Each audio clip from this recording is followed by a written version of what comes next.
Sejam bem-vindos a mais uma aula de biologia com o tema Reino Plantae. E hoje nós vamos falar um pouquinho de cada um dos grupos que existem dentro do Reino Plantae, tá? E o primeiro grupo é o grupo das briófitas. O exemplo mais comum das briófitas são os musgos, tá? Por isso que eu coloquei essa foto aqui no fundo, são musgos. E os musgos briófitas precisam viver em ambientes úmidos e sombreados, ou seja, num ambiente molhado e com sombra. Não pode ter muito sol, tá? A maioria não ultrapassa 5 centímetros, então são plantas bem pequenininhas.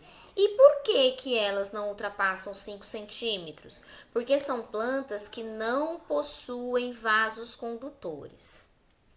O que isso quer dizer? O que são vasos condutores?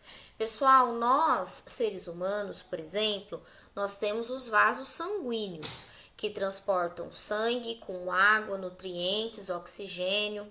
E as plantas, elas possuem os vasos condutores, né? Que também transportam água e os nutrientes que ela necessita. Tudo bem?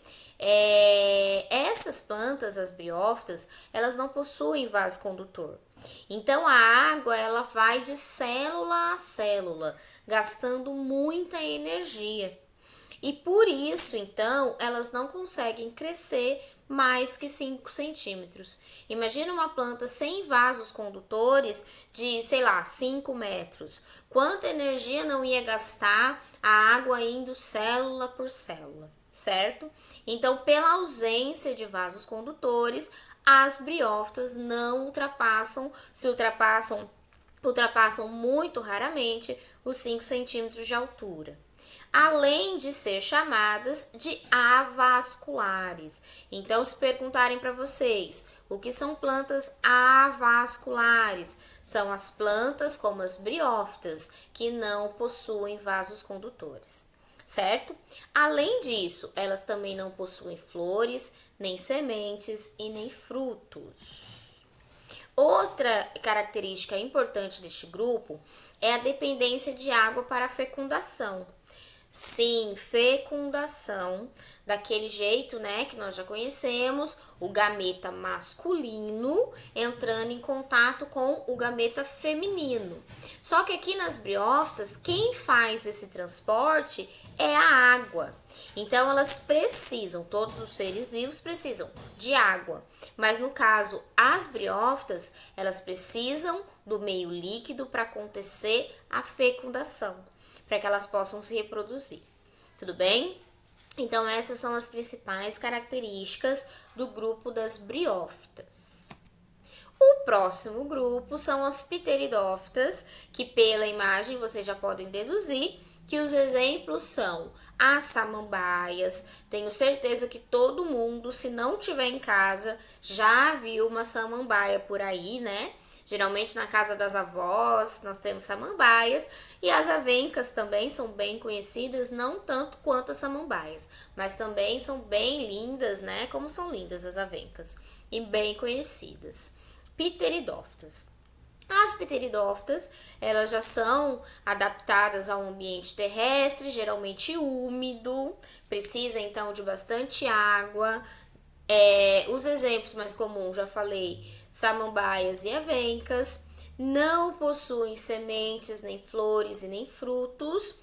E a principal característica é o surgimento, então, a partir deste grupo dos vasos condutores. Então, enquanto as briófitas menos complexas são avasculares, porque não possuem vasos condutores, as pteridófitas agora já possuem vasos condutores, nós chamamos de vasculares. Todas as plantas, a partir deste grupo, então, são vasculares, possuem vasos condutores, ok? Muito bem. O seu gameta também se desloca em meio líquido. Então, também precisa aí da água para ajudar a fecundação, certo?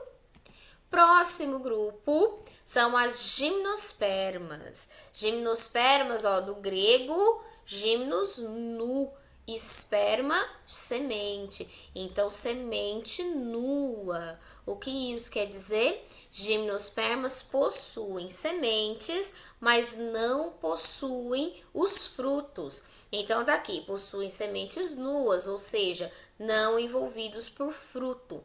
A semente não tem essa proteção dos frutos, tudo bem? Habitat terrestre, geralmente adaptadas ao ambiente de clima mais frio, mais temperadinho. E o exemplo mais comum, que todo mundo já conhece, é o pinheiro do Paraná, também conhecido como araucária, o nome científico, Araucária angustifolia.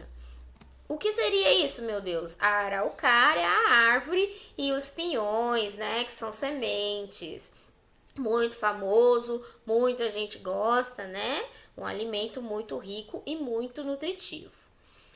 Falando um pouquinho das sementes que surgem então neste grupo das gimnospermas, qual a importância das sementes? Elas são fortalezas biológicas que trazem proteção contra desidratação, calor, frio e ação de parasitas. Pessoal, é muito bonito essa parte, eu adoro falar sobre sementes, porque o que acontece? Dentro da semente está o embrião.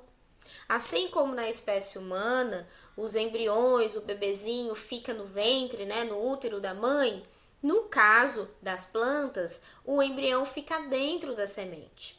E essa semente, ela dá para o embrião proteção contra a perda de água, o calor e o frio e a ação dos parasitas. Assim como a barriga da mãe, né, também é proteção para o seu filho, para o seu embrião. E além disso, tem a função de reserva nutritiva, também como, né, as mulheres que passam pelo cordão umbilical os nutrientes necessários para o bebê, dentro da semente também tem uma reserva nutritiva de nutrientes para o embrião. Essa reserva, ela dura por um tempo até que esse embriãozinho brote e surja as primeiras folhas.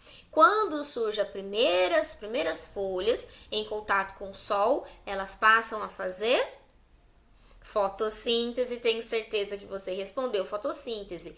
E quando começa, né, a fazer a fotossíntese, então não precisa mais dessa reserva nutritiva presente dentro da semente.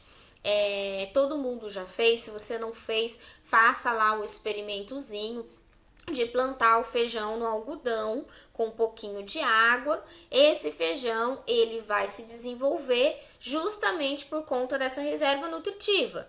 E aí, quando brota as primeiras florzinhas, se você plantar, pode ser que essa planta siga, né? Plantar, tirar do algodão, colocar na terra, ela vai seguir em frente no seu desenvolvimento, porque ela vai passar a fazer a fotossíntese. Certo? Eu coloquei aqui sementes de coentro, as sementes do fundo do meu slide, tá? Legal falar. Muito bem. O último grupo de plantas e o mais complexo, não vamos falar o mais evoluído, não. É o mais complexo e o mais rico de espécies são as angiospermas. Aqui já do grego angium, vaso, esperma, semente, ou seja, as sementes estão dentro do vaso. O que seria esse vaso? O fruto. Então, as angiospermas são plantas que já possuem flores e frutos, além da semente, né? O grupo mais complexo, com cerca de 250 a 400 mil espécies. Mas, na verdade, os autores eles não chegam a um acordo da quantidade de espécies. E acredita-se que tenham muitas ainda que não foram descobertas, tá, gente? Vivem em todos os ambientes, em tamanhos variados, né? É muito rico esse grupo. Já possuem flores e frutos, como eu disse, né? E são exclusivos da angiosperma. Nenhum outro grupo de plantas, como nós acabamos de ver, possui flores e frutos, só as angiospermas. Então, eu trouxe o exemplo da rosa, super conhecida, linda, o girassol, né? E tantas outras que eu tenho certeza que vocês conhecem. Eu quero falar um pouquinho sobre a importância dos frutos.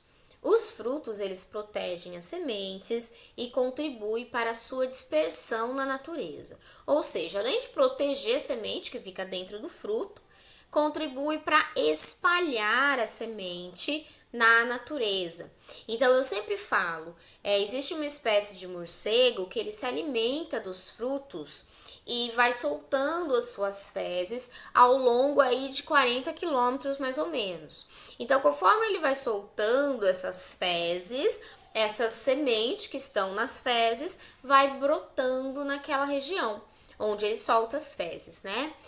Isso eu dei o exemplo do morcego, mas qualquer animal que se alimente desse fruto e que deixe a semente cair no solo, ela vai brotar. Então, ajuda na dispersão das sementes, tudo bem? Faz parte da reprodução, da sobrevivência dessa planta. E a função das flores, todo mundo já imagina, é bem simples, né? Com o seu variado, suas cores variadas, formatos, perfumes variados, né? Elas têm a função de atrair os polinizadores. Gente, para quem não sabe, o pólen da florzinha faz o papel, então, do gameta masculino, que vai fecundar a parte feminina da planta. Então, os polinizadores, como as abelhas, os pássaros, o vento, têm a função de transmitir este pólen para a parte feminina da planta, tudo bem? Para que ela possa ser fecundada e possa nascer novas plantinhas, certo? Inclusive o próprio ser humano, sem perceber, ele pode colocar a mãozinha ali no pólen, de repente colocar a mão em outra flor, com cuidado, claro, e pode estar fazendo essa função de polinizador, tudo bem? E aí eu trago para fechar, para ficar bem legal, a imagem da laranjeira, a fruta com a sua florzinha, e do maracujazeiro, né? Que é o pé de maracujá, muito lindo, muito colorido, amarelinho, que a gente adora fazer um suco, certo? E é isso, pessoal. Façam os registros da aula, anotem possíveis dúvidas e bons estudos.